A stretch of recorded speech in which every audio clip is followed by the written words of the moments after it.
अस्सलामुअलैकुम, मेरा नाम है रईस काजी और वेलकम करता हूं मैं आपको अपने इस प्लेटफॉर्म पे। अच्छा, आज AWS के ऊपर वीडियो बनाने वाला हूं।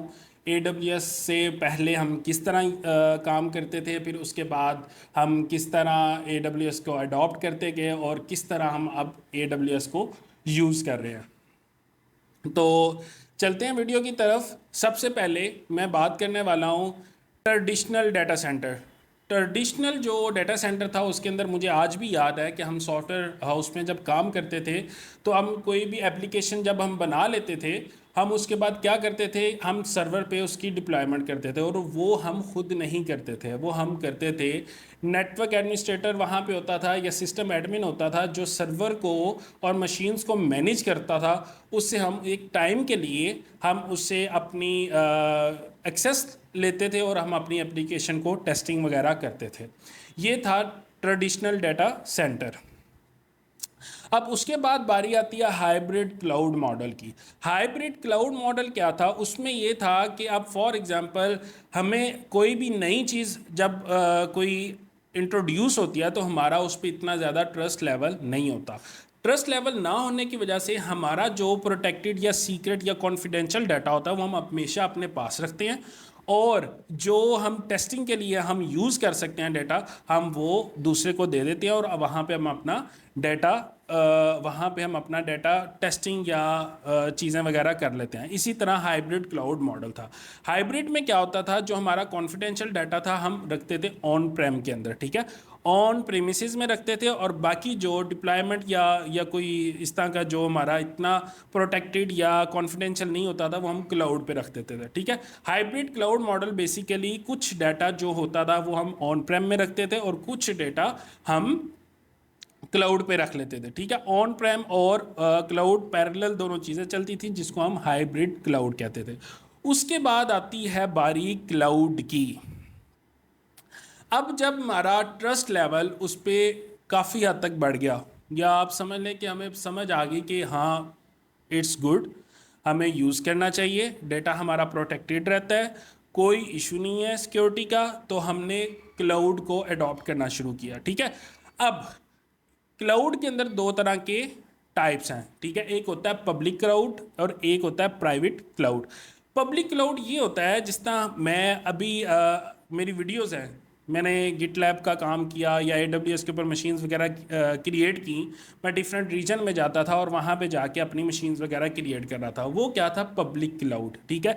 मैं EC2 क्रिएट करता था, फिर उसको एक्सेस करता था, और उसके बाद मैं अपना जितना भी काम होता था पब्लिक क्लाउड के ऊपर मशीन क्रिएट करके मैं अपना काम वाइंड अप कर लेता था। उसके बाद आता है, अच्छा यहाँ पे लिखा है AWS provide cloud infrastructure where user can deploy application and perform testing और रीजन्स और each containing at least 3 availability zone if one अच्छा, अब यहाँ पे ये चीज़ क्या डिफाइन कर रही है? यहाँ पे होता है रीजन। अब मैं किसी भी रीजन में जाता था और मशीन वगैरह क्रिएट करता था। अब मुझे मसला ये आ रहा है, मतलब मुझे आपको बताना है कि रीजन होता क्या है। अब देखें, ग्लोबल इंफ्रास्ट्रक्चर ये मैंने ओपन कर लिया है। ग्लोबल इंफ्रास्ट्रक्चर में आप देख रहे होंगे ये ग्रीन ग्रीन ग्रीन ये जो आ रहे हैं ना, ये है रीजन्स, ठीक है। और ये रीजन तब तक नहीं बनता जब तक इनके अंदर 3 अवेलेबिलिटी जोन ना हो। अब अवेलेबिलिटी जोन होता क्या?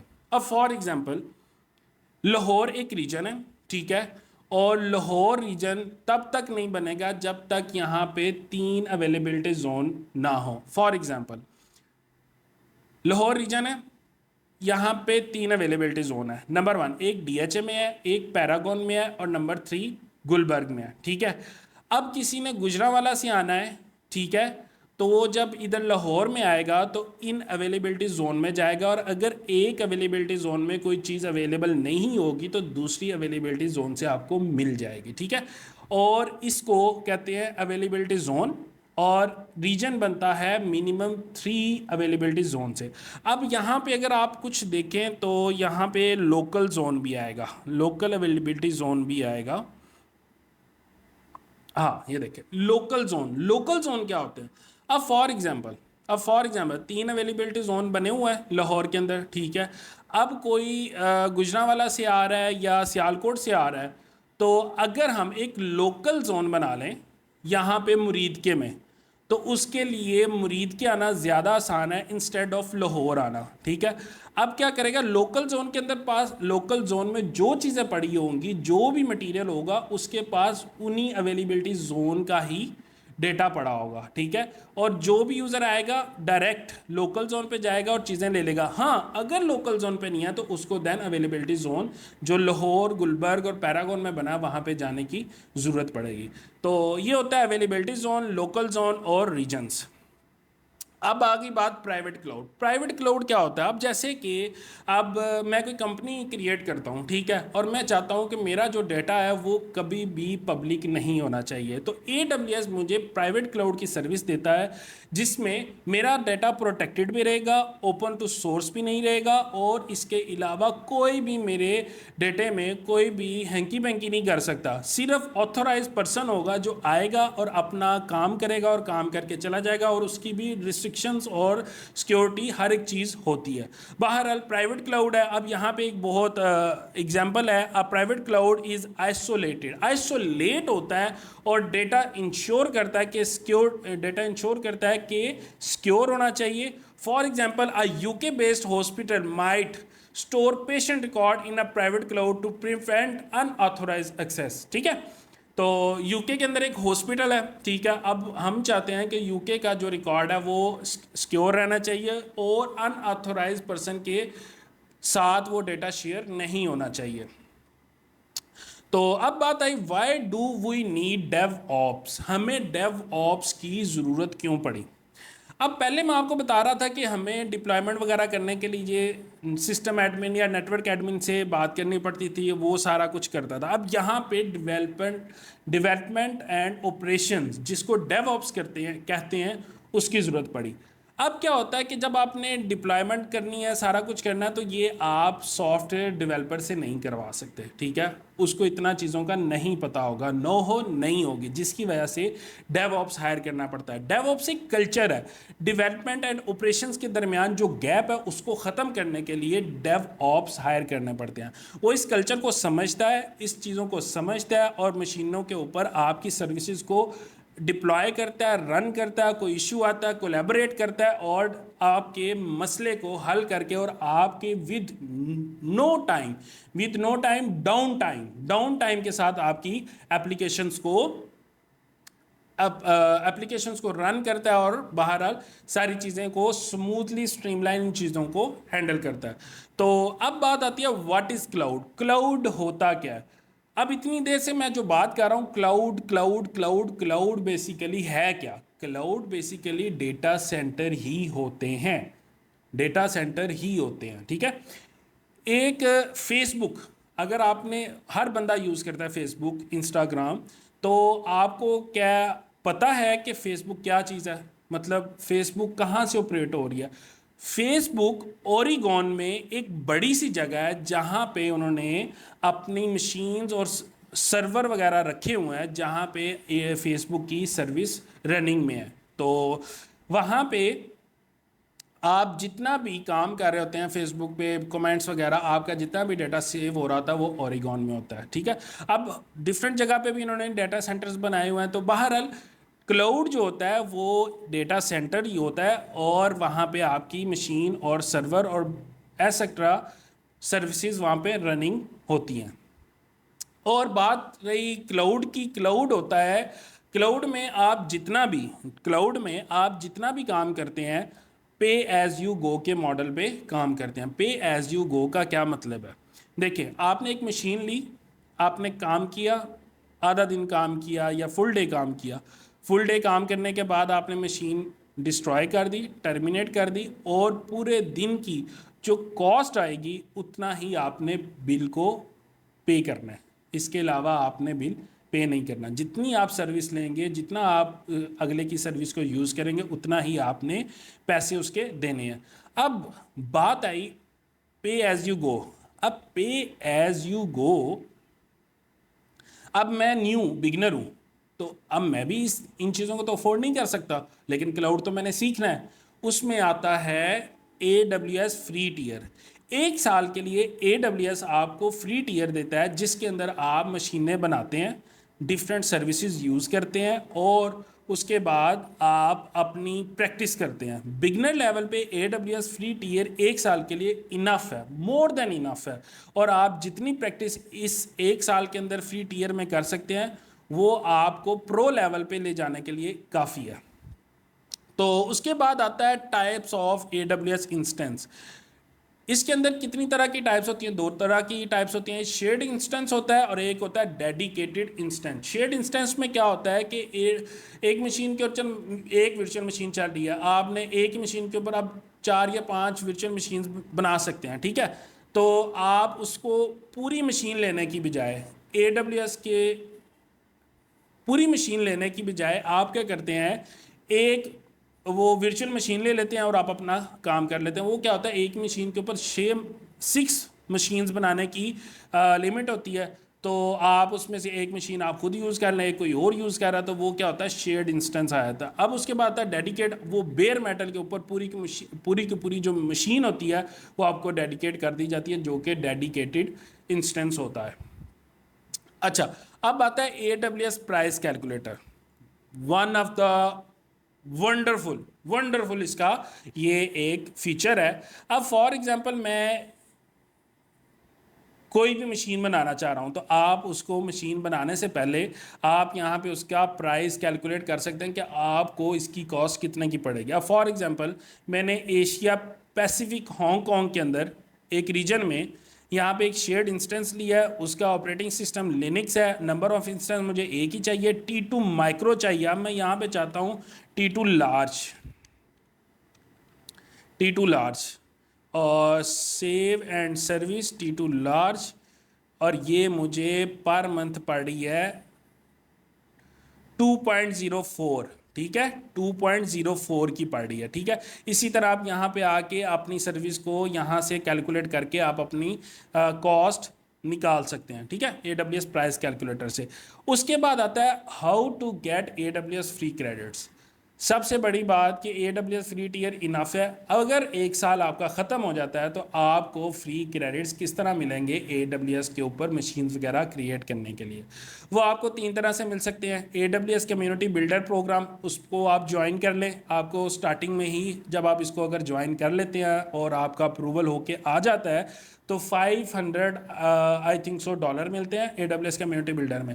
AWS कस्टमर काउंसिल सर्वे, इसमें आप हिस्सा लें, पार्टिसिपेट करें, तो यहाँ से भी आपको डॉलर AWS आपको फ्री क्रेडिट्स दे देता है। उसके अंदर मतलब आपसे सर्वे पूछते हैं या आपका ओपिनियन पूछते हैं डिफरेंट डिफरेंट सर्विस के ऊपर, तो उस पर पार्टिसिपेट करें। और इसके बाद attend AWS online events, AWS के जितने भी ऑनलाइन इवेंट्स होते हैं उनको अटेंड करें, उसके अंदर पार्टिसिपेट करें, उसके थ्रू भी आपको फ्री क्रेडिट्स मिल जाते हैं।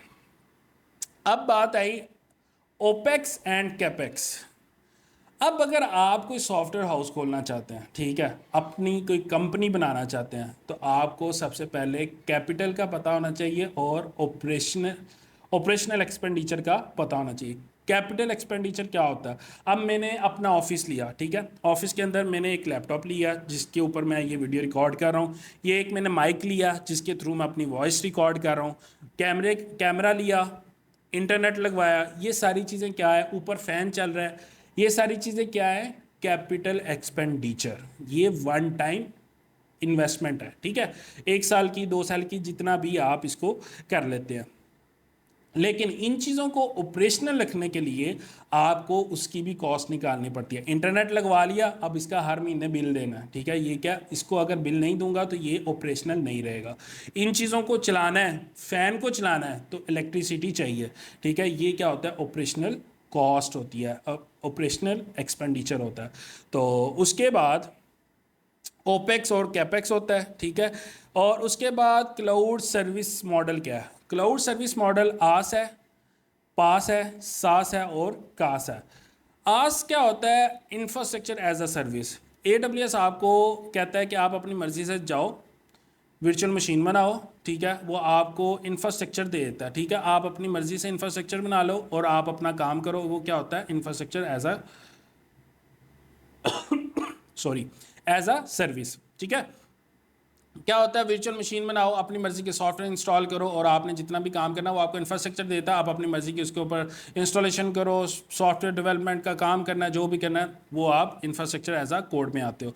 उसके बाद आता है PaaS, platform as a service. Platform में क्या होता है कि आपको AWS इंफ्रास्ट्रक्चर के साथ आपको आपके इंफ्रास्ट्रक्चर को मैनेज भी करता है। ठीक है, इधर तो आप सॉफ्टवेयर वगैरह इंस्टॉल कर रहे हैं ना, ये सब कुछ इंस्टॉल करता है, एक प्लेटफॉर्म देता है, कहता है आप आओ, आपने जो भी अपनी एग्जीक्यूशन है वो करो और करके आप चले जाओ। जिस तरह कि लैम्डा की सर्विस है, लैम्डा सर्वरलेस है, जिसके अंदर आप आते हो, अपनी एग्जीक्यूशन करते हो, अपनी कोड को रन करते हो और आप बाय बाय अल्लाह हाफिज़ कर देते हो। ठीक है, ये क्या होता है, प्लेटफॉर्म एज अ सर्विस, आपको प्लेटफॉर्म दे रहा है। इसी तरह ECS होता है, इलास्टिक कंटेनर सर्विस। ठीक है, आपने कोई कंटेनर पे सर्विस रन की, वो खुद ही ऑटो स्केल करेगा, वट एवर, हर एक चीज़ को खुद ही मैनेज करेगा। ट्रैफिक ज़्यादा आ रही है वो खुद ही उसको मैनेज करेगा, कम आ रही है तो उसी तरह उसकी मशीन्स को या जो भी वट एवर उसका एल्गोरिदम होगा उसको मैनेज कर लेगा।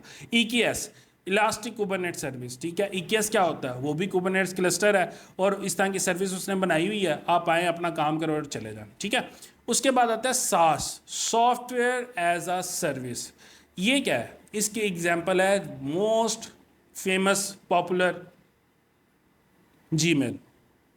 जीमेल एक क्या है, सॉफ्टवेयर एज अ सर्विस है, जिसके अंदर आप अपनी ईमेल्स क्रिएट करते हो, सेंड करते हो, रिसीव करते हो और अपना कम्युनिकेशन दूसरे के साथ आप अपना बना सकते हो। ठीक है, ईमेल्स वगैरह क्रिएट करते हैं, तो ये आपको उसने सॉफ्टवेयर पूरे का पूरा बना के दे दिया हो जो आप यूज़ करते हो। कास क्या होता है, containerised application manage by AWS। ठीक है, कंटेनराइज जो भी एप्लीकेशन होती है मैनेज करता है AWS, वो होता है कास। अब आती है बात AWS को, क्लाउड को किस तरह आप एक्सेस कर सकते हैं। 3 तरह से एक्सेस कर सकते हैं। Number 1, AWS console, web based interface होता है। आप उधर AWS पे जाते हैं, यूज़र ID पासवर्ड लगाते हैं और लॉगिन करते हैं और आप उसका जो भी उसका इंटरफेस होता है, वेब इंटरफेस, उसके थ्रू आप अपनी सर्विसेज वगैरह बना के आप अपना काम कर सकते हैं। उसके बाद आता है AWS CLI, command line interface होता है। ठीक है, SSH के थ्रू या जिस तरह भी आप मशीन को एक्सेस करते हैं, अपनी सर्विसेज वगैरह चलाते हैं और वो सारी की सारी किस तरह होती हैं, CLI बेस। अब नंबर 3 आती है सॉफ्टवेयर डेवलपमेंट किट। आपको अगर AWS को कमांड लाइन इंटरफेस के थ्रू यूज़ नहीं करना, कंसोल के थ्रू यूज़ नहीं करना, तो आप उसकी जो AWS की जो एल्गोरिदम है या उसका जो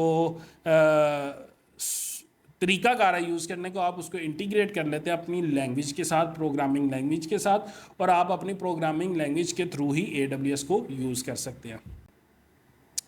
आई होप सो आपको मेरा ये लेक्चर पसंद आया होगा, तो इंशाल्लाह नेक्स्ट वीडियो भी आज या कल में ही बना के मैं शेयर कर दूंगा। तो बहरहाल आप इसको दूसरों के साथ शेयर करें और मिलते हैं नेक्स्ट वीडियो में। तब तक के लिए अल्लाह हाफिज़, अस्सलाम वालेकुम।